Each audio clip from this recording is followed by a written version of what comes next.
What is up, DMV basketball fans? Welcome into another Believe in DMV Hoops. I'm Matt Moderno. I'm joined here today by Coppin State guard Cam Sparrow. Cam, how's it going? Good. How are you?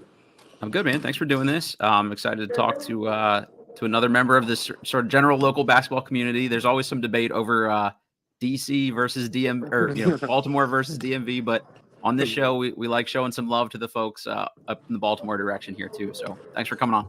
Thanks for having me. Before we get going, brought to you by Stateside Vodka and their Surfside Hard Iced Teas and Hard Lemonades. They're all delicious. And BetOnline, it's your number one source for all your sports betting needs this fall, especially the NFL back in the swing of things right now. Our Ravens here locally are doing well here. No, I'm not a Commanders fan. Sorry, DMV basketball fans, but got to represent. Get the latest stats, news, scores, all that good stuff for your favorite teams. Head to the website today and use your mobile device to get in on the action. All right, so Cam, 6'4" guard, entering your sophomore year at Coppin State. As a freshman, averaged 6.3 points, 3.5 rebounds, about an assist, and honestly played a lot of minutes as a freshman here. Started in 24, 26 games. In 11 different games, you played over 30 minutes. So I guess how were you feeling at the end of last year? That's probably a big uptick in minutes even from a high school season. I mean, at the end of last year, it was more so just getting used to everything. I was kind of able to get used to everything really fast. Coach Stu was able to allow me to develop and let me learn from my mistakes early on. And then That's great. throughout the year, just let me transition. To be a good guard in the league. And during the last year, we didn't finish how we wanted to, but I was able to, make an impact, a certain way in each game I played in. So, for me, that was just the biggest thing I was trying to do as a freshman. You mentioned being able to transition fairly quickly there. You played against really good people in high school basketball being in this area. Do you think that kind of made it easier for you to transition to college basketball? For me, yeah, I mean, we played against a lot of people that were playing. I played against a lot of people that played Division I basketball, so it made it kind of easy for me. And I had a lot of friends to talk to, see what they were doing, see how they were going, see how their stuff was going, and then just kind of mimic some of the things they were doing. To help me overall, really, and just really just staying in the gym, after practice, before practice, just trying to learn as much things as I can so I could be better. Yeah, that's huge when guys can kind of help shorten the learning curve for you and pass on those lessons learned. I think a big thing is just, in high school, you're not doing recovery after games and stuff like that. You don't need to. But when you play a long college basketball season, it becomes pretty important, I think. Yeah, it does. I mean, our coach, emphasizes, take care of your body. He says, your body is your business. So, I take that a lot. I take it, to heart a lot, and just, try to emphasize it because at the stage, he says, if your body isn't at its peak, you're not going to perform well. So you have to make sure your body's at its peak so you perform well. Yeah, no, that's great advice. Is that something you've been passing along to the younger guys coming in this year? Not really. I'm still the youngest on the team. We had a lot of transfers Okay. coming this year, so I mean, Gotcha. There you go. they get the gist, but some of the guys, they're still new, so I get questions here and there how stuff works, but I think most of everybody understands. Gotcha. That's good. You mentioned not having the year you guys wanted to have last year. Went 2-27. You were a very productive high school player. You guys won a state championship. I'm imagining that's probably more games than you lost in all of high school. So how was that mentally? How do you kind of power through that and focus on the positives that you guys are seeing? Mentally, it was just to come in and get better. I mean, Sure. I'd say it was a couple times where I was just really I was frustrated at a point. I was like, I haven't lost like this in a long time, but it was just it was a mental thing, just to come in and, just focus on the next game. You can't go back in life. You always can go forward. So, I mean, that's it. Was that the message from the coaches? Hey, focus on getting better in your development, and we're building something longer term here? Yeah, I mean, also just watch film, just to get better. Something from the coaches. I mean, it was a long season, and I feel like last year was a whole bunch of games, that could have gone our way, but, they didn't. So, I mean, it was a lot to, just to get used to. I say not get used to, but just power through. I say last year really tested me mentally a lot. No competitors really like to think about things in the terms of moral victories or the glass half full kind of stuff there. But sometimes you got to lose to learn how to win a little bit too. And those are things that can kind of serve you for this year coming up. Were there any key takeaways from those close games you guys didn't pull out that you're going to try to do differently this year? Just pay close attention to the little things. I say, the little things, they could make you or break you. You could win a game off the little things, lose a game off the little things, and then just time management. Not to rush, and just to play poised, play calm, and not get sped up while we're playing. Honestly, that's the things I can take away from having a close games from last year. That's a great one. I think especially as a freshman too, just speed of the game. And there's a little, you played high level high school basketball, but it's just something different about like college basketball lights on you in those situations too. I mean, yeah, I say that physically it's different too. I say physically and conditioning, that's a Mm, big part. I'll tell everybody that if you're not conditioned, college basketball is going to be hard for you. sure. And then just the physical aspect, everybody's strong, so you have to be strong, you have to be low with the ball, and just find a way to grind out. I say. Yep, no, that makes sense. Maybe just we'll back it up here a little bit. For anybody that hasn't seen your game, how would you describe how you play? Um, I say I could score all three levels. I mean, score all three levels. I like to shoot the three a lot. Particularly on defense, I love playing defense. That's something Love that. I strive about.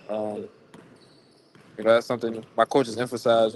Full court defense. So and that's something I like to take pride about. So I say my defensive game, but also I can play both sides of the ball like real well. I can pretty much almost do everything real. Honestly, that's what I say. I think probably at the high school level, you got asked to facilitate a little bit more too and create more offense for other people. Last year, I think you played kind of primarily as a shooting guard. Do you think you'll see a little more, I don't know, combo guard in that job description this year at all? Possibly. I mean, we have a lot of guards coming in. So I mean, Gotcha. and then we have a lot of point guards too. So I mean, probably it depends on who's in the game and The how my situation. Yeah. coach in situational basketball. Gotcha. Makes sense. Anybody you watch or study film on specifically that you're trying to take little wrinkles from their game and add into yours? I mean, I think this is a big one. Everybody watches KD. That's been like my favorite That's a player great since one. I was since Yeah. I was younger. So I mean, I go on YouTube, watch a little bit of KD. Um, Sometimes I watch Melo just he catch the ball, no dribble, get to his spots. Sometimes I watch Kyrie, see how he attacks off screens, comes out the screen, stuff like That's a this, great one. little stuff like that. I try to hit that and try to work on when I'm in the gym. Uh, KD graduated high school the same year I did, so we'd put up like newspaper clippings in the locker room after games, and you'd see this guy, and the stat line would be like 35 points, 12 rebounds. He made 7 threes. It's like, who is he? A center? Is he a shooting guard? So that's just such a fun guy to watch because I know we haven't really seen a dude like that before. Yeah. Very cool. Um, just for you, like, what have you been working on this off season? What were the things you wanted to add, to your game for this year or kind of refine? Is conditioning a big one based on what you talked about before, or just kind of walk us through this summer? This summer, so last year we played our last regular game of the season. I got hurt, so this year was a Okay. lot of physical Rehab. therapy, just getting stronger as a guard, just trying to get stronger and work on my balance. Not say conditioning is a big part, but really just getting Mm. stronger, just trying to get back to just playing and trying to get that like feel again. I say that's what this summer was for me. How are you feeling physically? Is the injury behind you and stuff? Yeah, we working through it. I mean, almost behind me. We getting there, but physically, I feel great. I mean, we started we started doing conditioning. I was getting through it, so it was real easy. So I Great. mean, I love it, man. Glad to hear it. Hopefully those things don't linger. Take good care of them. Don't rush them back too quick. Is always important here. Last year, I think the shooting percentages were probably not reflective of where you are as a shooter. Kind of sub 30 on the three, but I think you're a real shooter. So kind of walk me through how that went last year, right? Like, is that confidence? Is it situation? Is it shot selection? Or just repping things out more from like a slightly further back line? What's that process like? I say more confidence. Okay. More confidence, really. I feel like if you're confident, you do well. Sometimes my confidence will linger here and there, and then I come to practice, feel like I can't miss, but I get to the game, miss here and there. So it was just, Yeah, I say more of a confidence thing, a big life thing. So I feel like this year would be different. that's great. Yeah, you hear that a lot from coaches. Like this freshman especially is like drilling everything in practice. It just hasn't fully, transitioned into games yet. So I'm sure that'll turn around, like you said, for this year. Uh, just kind of thoughts on this season's team. You're seeing these guys in practice, and you guys are getting into it now. How are you feeling about year 2? I feel great. I mean, I was just at practice today. I was watching my guys hoop. It's a lot of team. We're working every day. It's no negativity. Everything's positive. Everybody's willing to learn, willing to grow together as a group. So I mean, I like what I see right now, and I feel like we're gonna take it further this year. That's great. You seemed like you made the decision pretty quickly to come back for a second year at Coppin State. What was the biggest factor in that decision? Really just my coaches. As a freshman, they gave me a lot of trust, and you're not gonna find that everywhere. I tell everybody that. They were always big on me. Just doing the little things, and they gave me a shot in college. So I mean, I'd let it come back, and I had a good relationship with my coaches. So I mean, it was just felt right to come back. Yeah, that's great. What is it about Coach Stewart? Because I think I've heard that from other guys too, of just like we have good vibes and a good bond. So what is it about him specifically that seems to resonate with guys? For me, I just look for a coach, that's gonna keep it honest with me at all times. And he does that. I mean, sometimes you're not gonna like what he says, but it's true. And I mean, I say he's a player's coach. He understands a lot. You come to him with anything, he sit down, have a regular conversation with you. And I mean, for me, that's a lot as a coach. Just bonding with your players. Off the little things. Make a simple joke here and there, make your players laugh. But when it's time to get down to business, we get down to business. That trust factor is so huge, right? Like you can deliver almost any message when you know the person receiving it trusts you and you're delivering it in the right way and it's coming from a good place. Was there a specific message he delivered to you last year that, or a repeating theme or anything like that, that you're taking into this year? Not really. Just to continue to absorb information, just to continue to grow. Mhm. They've been playing basketball for longer than I've been alive, so they know a lot. So I've just been trying to grasp everything they teach me and then learn and expand off that. Uh, Thoughts on your role for this season? Anything you think will change from last year, or just kind of improving on most of the stuff you did last year? Grow more as like a vocal on the court. I say more Mhm. vocal and say take a leap in scoring. I say just keep a leap in scoring and help my teammates. They're get in the right position and if something's not right on the floor. They don't have to look the coach all the time. I tell them all the time. They're not on the floor. We are. So if you have a question, you can't go once they ask your coach. You got to ask your teammate. So I mean, stuff like that. Just little things like that. I feel like that'll like be my role this year. Yeah, that's great. I think everybody benefits from somebody kind of taking that active ownership of those sorts of things. For you guys to be as successful as you want to be as a team this season, what has to happen? Is there a specific way you need to play or certain things you guys really need to do, to turn the record around this season? Just attention to the little things. I would say, that's something, they're real big on. As I've started watching us more. That's something, that's really like going to help us. Just pay attention to the little things like rebound here and there, box out here and there. Mhm. Just communication on defense. It's a whole lot. The list goes on, but I mean, for us to win, that's what I think it's going to take for us to win. I gotcha. Is there a particular identity you see for this team as like a style of play thing? Like some teams are more defensive minded, gritty, slow you down. Some teams are high tempo, offensive teams. I guess where do you see your guys' team this year being? Um, Honestly, I don't know. If I did say, just pressure, focal defense, I say, just I put the love that. pace on you. See how you respond off it. Yeah, that's great. Yeah, kind of force the tempo with them a little bit too, right? That's always good.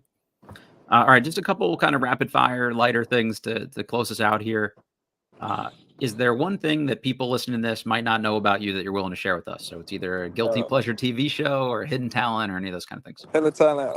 I can speak in fluent French actually. I love that. Since I was 5, Okay, so that's something people actually don't know.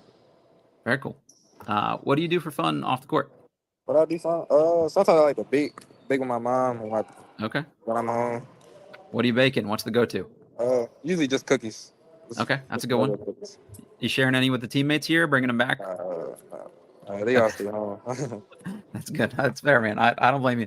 Got to keep these guys super fit too. We can't be bringing them too much baked goods throughout the year. Yeah. Uh, Favorite food? My favorite food is pizza. Pepperoni pizza. That's a really good answer. You can't go wrong with that. I think that's got to be like most college students' go-to answer, I think, too. So you're in good shape there. Is there one guy in the locker room that seems to get the aux cord the most, who's running the music? And how are they doing? I'd probably say no. Everybody shares it. Okay. Everybody shares it. The democratic approach is a good thing for team chemistry, I think, there. Yeah. So the whole point of this podcast is to tell good DMV basketball stories. So again, the whole Baltimore thing, but is there a story that sticks to your mind in your mind about just how good basketball in this general, the Maryland area is? Like a loaded AAU team you went up against, or your own team, just something that kind of comes to mind. I say, Baltimore basketball, we're real competitive. I say, like, it's a lot of, I say, hidden talent here. I say it's a lot of people that, like, you wouldn't see, like, on, like, Baller's Life, Sure. Slam Hoops and stuff like that. So, I mean, it's a lot of hidden talent here. Is there a particular guy you've gone up against, whether it's like summer runs or workouts or anything like that, that was like a particularly tough matchup or one that really stood out to you? Cam Whitmore, I say. That's a good one. Cam Whitmore, I say. I used to, we played for Team LA. We played on the younger team, so we used to scrimmage him a lot, and there's really nothing you could do about him. Yeah, that's a different level guy. So that's a totally fair answer. Who's the next local guy we should talk to on the podcast? Next local guy? I gotta think about that. I don't know. Next local guy. Maybe probably I say my teammate probably Ryan Archie. Okay, I like it. That's a DMV guy. We'll take that. All right, I'll reach out to Ryan. All right, any social media accounts, Cam, that people can follow along to keep track of you and the team and how you guys are doing this year? Just my Instagram, Cam_3 and 2 X's. Okay, very cool. Anything you want to leave listeners with or Coppin State fans about this year and how you guys are going to be? No, just go Eagles. I mean, look out for us. It's going to be a long season. I love it, man. All right, turn things around up there. Make us all proud, and we appreciate the time here on the show. And good luck getting fully back from this injury, and rest up if you can. Thank you. All right, everybody, you know the drill. If you're watching this on YouTube, please click that like button for us. Rate, review, subscribe. I always appreciate that. This was Believe in DMV Hoops. We're presented by betonline.ag, and we will catch you.